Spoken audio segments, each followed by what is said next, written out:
The Democratic Republic of Congo is once again embroiled in conflict. The city of Goma, home to 2 million people, is the epicenter of this latest crisis. Rebels, known as the M23, have seized control of the city. The fighting has displaced thousands, creating a humanitarian emergency. The international community watches with bated breath, hoping for a swift resolution. The situation, however, is complex, with a long and troubled history. At the heart of this conflict lie the DRC's vast mineral resources. This is not just another African war. The DRC sits on a treasure trove of minerals essential for the 21st century. Cobalt, coltan, copper, these are the raw materials powering our smartphones, electric vehicles, and countless other technologies. Control over these resources is a matter of national security and economic prosperity for nations around the world. The DRC's instability, therefore, has global ramifications. The DRC's mineral wealth is both a blessing and a curse. It holds the potential to lift millions out of poverty and transform the nation's future. Yet, these same resources have fueled decades of conflict and instability. The struggle for control over these minerals has drawn in regional and global powers, each vying for a piece of the pie. This resource curse, as it's often called, has hampered the DRC's development, leaving its people trapped in a cycle of violence and poverty. The stakes are high. For the DRC, it's about sovereignty, stability, and the well-being of its people. For neighboring countries like Rwanda, accusations of backing rebel groups are met with denials and counter-accusations. The involvement of external actors further complicates the situation. The United States, Russia, and China all recognize the strategic importance of the DRC's resources. Their actions or inactions will have a profound impact on the trajectory of this conflict. The conflict in the DRC is not a simple two-sided affair. It's a complex web of actors, each with their own motivations and agendas.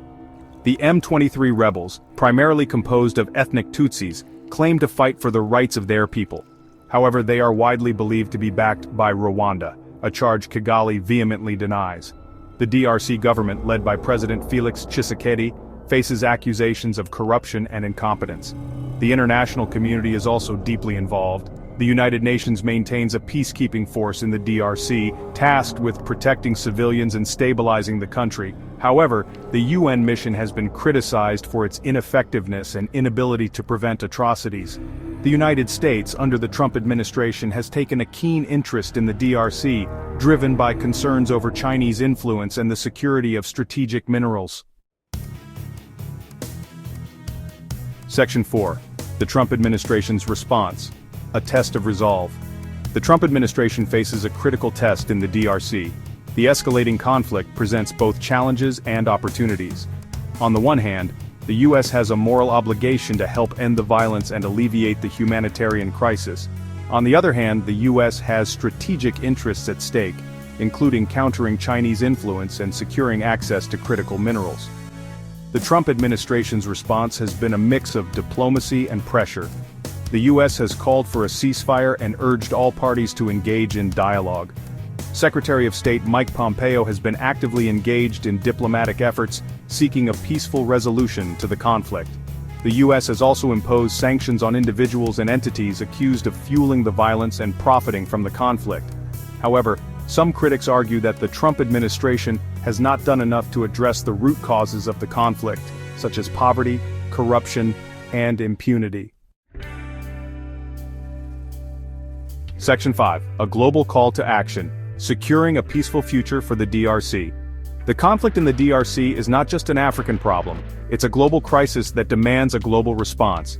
The international community must come together to support a peaceful and sustainable solution. This requires a multi-pronged approach that addresses the immediate humanitarian crisis, tackles the root causes of the conflict, and promotes good governance and the rule of law. First and foremost, we need an immediate ceasefire and unimpeded humanitarian access to those in need. The international community must pressure all parties to lay down their arms and engage in meaningful dialogue.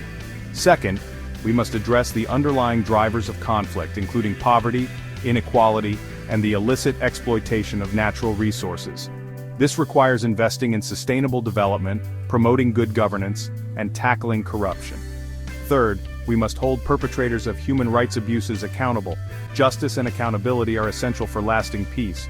The DRC's future and indeed the stability of the entire region hangs in the balance. The world is watching.